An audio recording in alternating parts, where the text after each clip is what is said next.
what is Christianity? Well, Christianity, it's hard to explain that in one word, because Christianity is basically based on a mystery system, obviously that came out of Egypt, or in and around that era at the time, because I think a lot of people based a lot of things on Egypt, but what they have to understand is that around that era, at that time, wasn't just known as, I mean, it's obviously people who know the language structure know that it wasn't called Egypt at all. And the whole landmass there had a different name. The whole landmass of what is presently called Africa today wasn't called Africa. So when some people are teaching and they're like, well, everything was based around Egypt, and I'm like, that's not actually true. Different sciences, different tribes came from elsewhere that had different sciences. Obviously, what happened is that everything was brought to Egypt, mastered and centralized in Egypt. So you find out that most of the mystery systems is based there. But if you still go into certain African tribes today, you'll still find them with a lot of those customs. Take for instance the Dogons. If you look on a lot of the Dogon symbolisms, you'll find out that the Dogons said that they left Egypt nearly 10,000 years ago. So when you're basing your Bible and saying your Bible's like 6,000 years, or Adam and Eve existed 8,000 years ago, or I'll give them 8,000 because they keep upping the figures every time we catch them out. But if you're saying that they existed 8,000 years ago and the Dogons are telling you they've left Egypt 10,000 years ago, you do the maths. I think just recently we had a program on telly which is called The Human Experience, where this doctor, actually I can't remember her name, Dr. Alison something, Harper or something, she'd done basically a trace back the human genetics on the human family to understand where we evolved from, and in her actually research, her basic research looked at 4 tribes in Africa. I mean, you could probably go and get her DVDs and see the research. That's done by genetics, so it's evidence that's indisputable.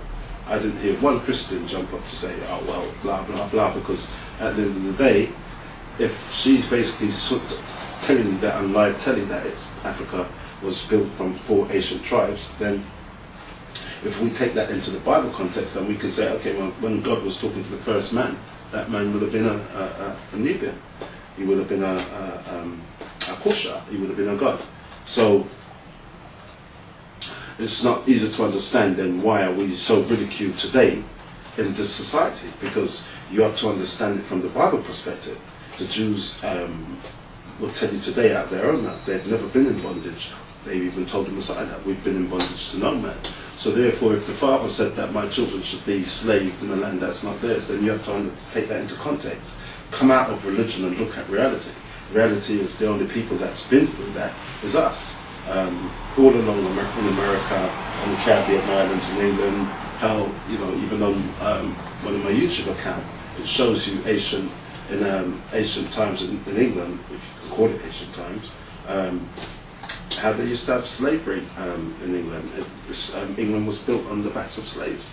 So, and today, you know, they treat us like shit, they ridicule us, they treat us like we're dumb, and they have to do that because you have to make the children of God look like they don't know what they're talking about. So they have to create a whole paradigm, a new paradigm, so they can function within that paradigm, and make sure you can't function within it. You have to adjust to fit into that paradigm and their way of thinking.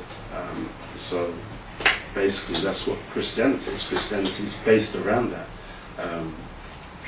for you to look outside yourself other than looking within yourself. Islam,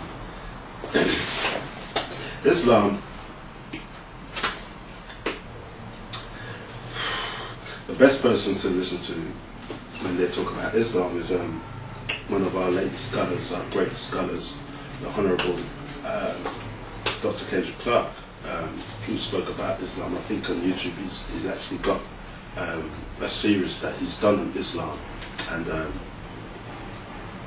Islam is just another extension of Christianity. somewhat better principles in Islam, but based on the same thing. Islam's based on Kabbalah. If you go into Islam, they'll tell you that the Prophet Muhammad met the angel Gabriel, who took him to Jerusalem, and he mounted a burakat, which was a form of a horse with a female head and a peacock tail.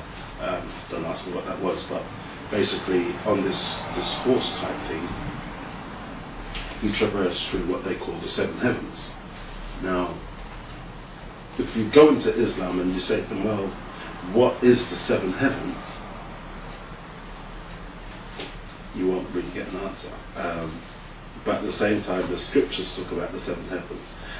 If you read the books of Job, Job talks about the planet Orion, Arcturus and Pleiades, which is in the seven star constellation. So you can see basically when you read that and you're thinking, okay, well, it's based on the constellation, you know, what we're looking on the constellation for, what we're looking at the stars for. If you go back into ancient history, what we call today ancient Egypt mystery system, it's a whole different canopy of worms that you're opening up there. The box of Pandora is opening up, because within that system you're getting the whole science of Ma'at, you're getting the teachings of Tarut, the wisdom, you're getting you're reading what they call the Emerald Tablets or the Book of Life, and then once you start reading the ancient, you start finding out that a lot of these religions are based on a lot of these things that I'm reading. In the Quran, in the Bible, certain things that they say, you're thinking, they wrote about that thousands of years ago. The Kaaba with the black stone, the cube within the black stone within the cube, it's Freemasonry. And you have to understand what the black stone is. You have to understand what the cube is. And most Muslims will say, yes, Ishmael was rejected, so him and his father Abraham built the Kaaba, because, and then when I say to them, what was the black stone for? They say, because Ishmael was rejected. Ishmael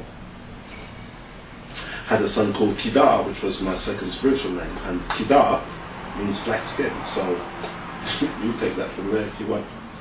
But I don't really spend too much time in Islam. I find a lot of their scholars are very, very, very ignorant to fact, and you know, they're one-dimensional beings, basically. They can't see the bigger picture, and that's what to understand that's what you might being black is about, or lack of a better word, because you can sit down and say, well, are we superior to them? In reality, yes, because the way you were created, your genetics, your whole genetics make up the way you translate light codes, the way you receive light codes. You're receiving light codes years before any one of these beings are receiving light codes. It's like Kefa to Malkut, the light that shines from Kefa to Malkut on the tree of life, the light that comes down through what we this is esotericism, for what we call basically the lightning strike, where you see the light coming down through the back of a star and reaching Malkut. Even though the light reaches this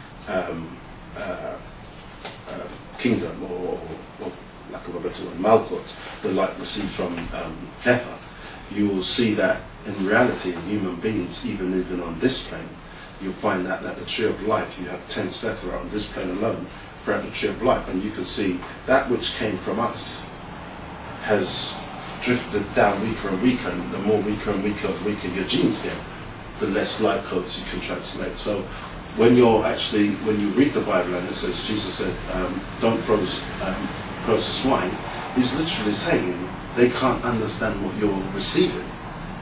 It's not really it's an insult, but he's just saying, look, they can't understand what you're saying, because the light translation that you're receiving, they can't understand it, because you're years advanced receiving those light codes than they are. And that's what being you. The darker you are, the more intellectual you are. The darker you are, the more civil you are. As most scholars will know, you know who Osiris is. Osiris is the perfect black. Who's Osiris the son of Ra. We don't, and we go into a whole I don't want to drift off into